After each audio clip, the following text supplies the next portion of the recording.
The Secretary-General commends this decision as a major step forward in a global movement towards the universal abolition of the death penalty. The Secretary-General seizes this opportunity to call on all countries which still retain it to follow the encouraging example of Malaysia.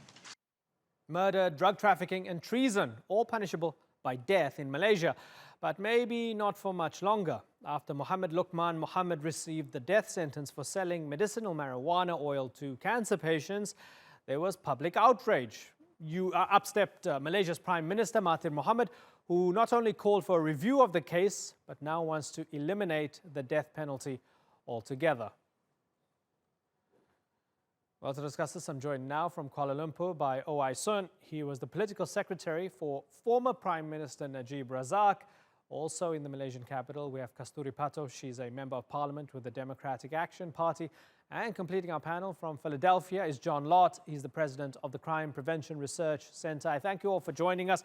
Kasthuri Patto, let me start with you. Are you happy?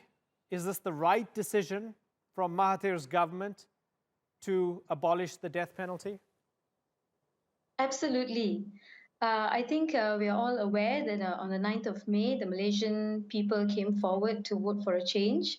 And one of the promises in the Pakatan Harapan manifesto is that we abolish the death penalty. And this matter is something close to my heart and close to the hearts of my colleagues as well. For the past 5 years, as far as I'm concerned, I've been lobbying within the Malaysian Parliament with the ministers in the then government, with their cabinet, with civil society to push for the abolition of the death penalty in Malaysia. So this is indeed good news to me and many of my colleagues in the coalition. Okay, O.I. Sun, this is not going to a referendum. Is it what the people want? Are the politicians making the right decision on behalf of the people? Well, personally, of course, I think it's very much overdue because the death penalty for the longest period of time was like a sort of Damocles hanging over a lot of people in Malaysia. The people who, well, for whatever reason, have to traffic in drugs, and sometimes they are only in possession of weapons, and they are sentenced to death.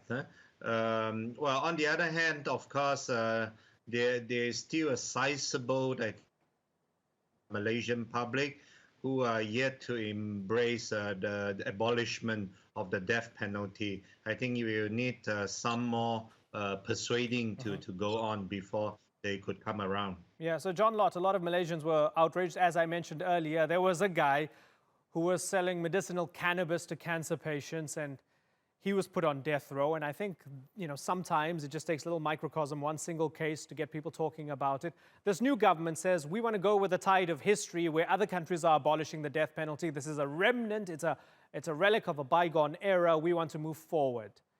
Are they right, John Lott? Well, I mean, that one case you mentioned seems like a pretty ridiculous case. I don't have any problem with not using the death penalty for something like that. But on the other hand, the issue to me is one of public safety. And the question is, how many murders can you deter by using something like the death penalty? We know the death penalty is much more of a deterrence.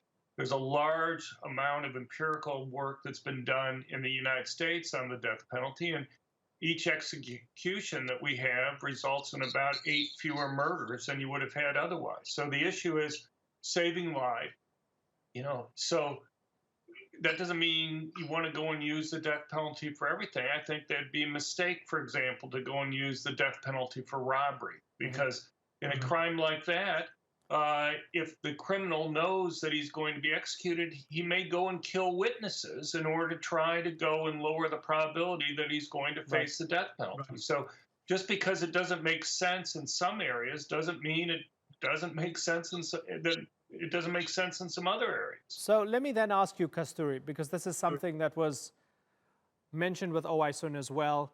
We don't actually know exactly what the Malaysian people want.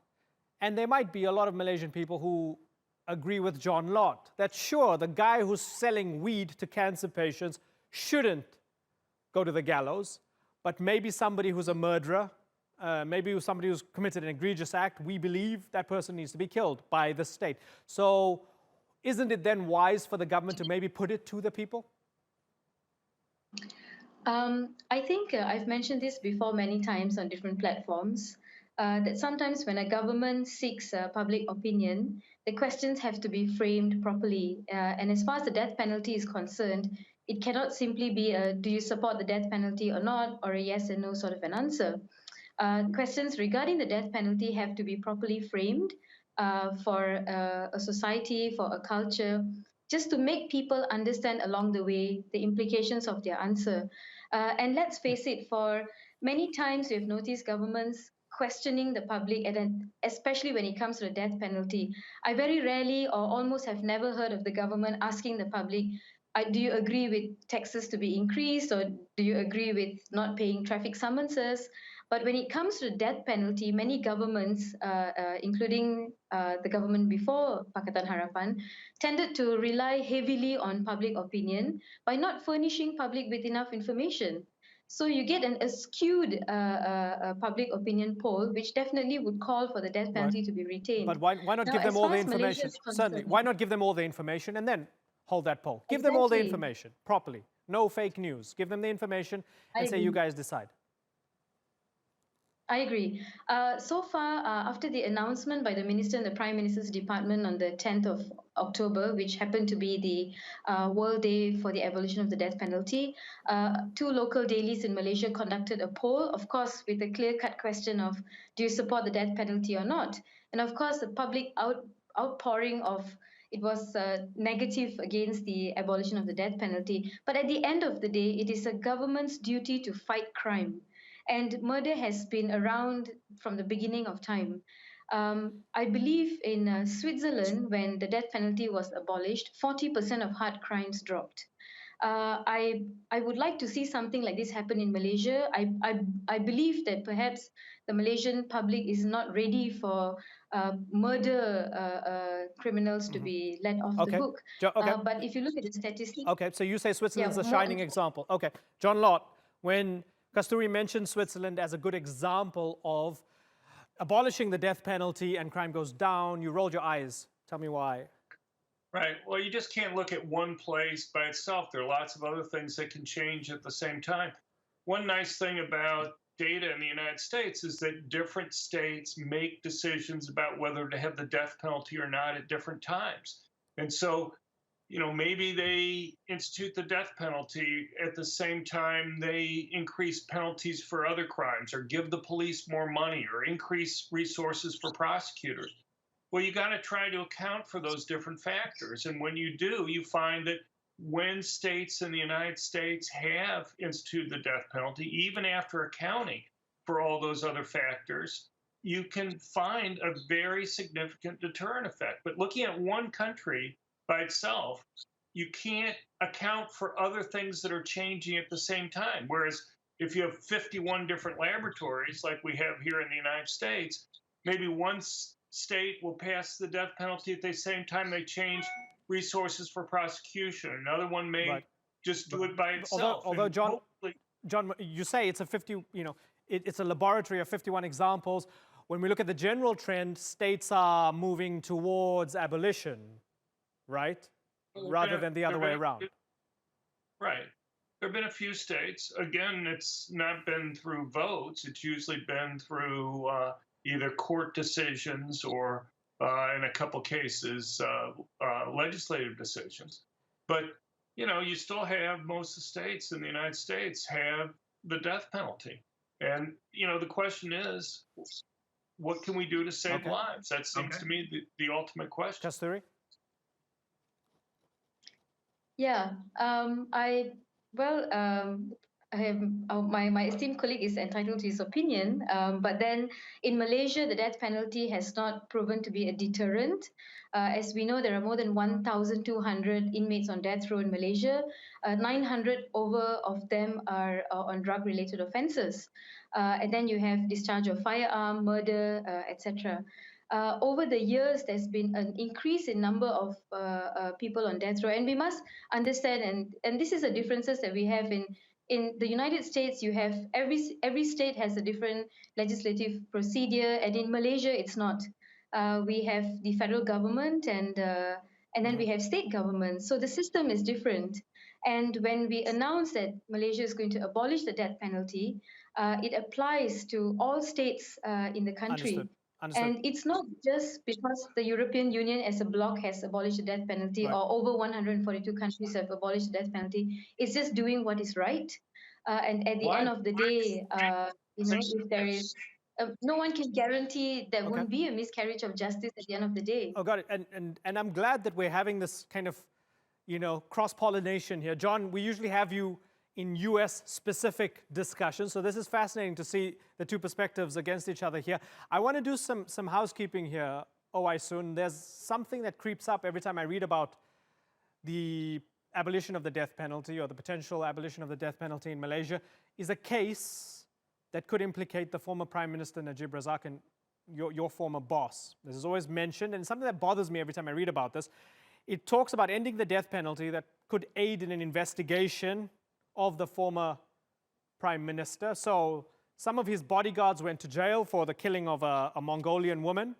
As far as I understand, one of them fled to Australia. He might have some new information that could potentially implicate the former Prime Minister Najib Razak.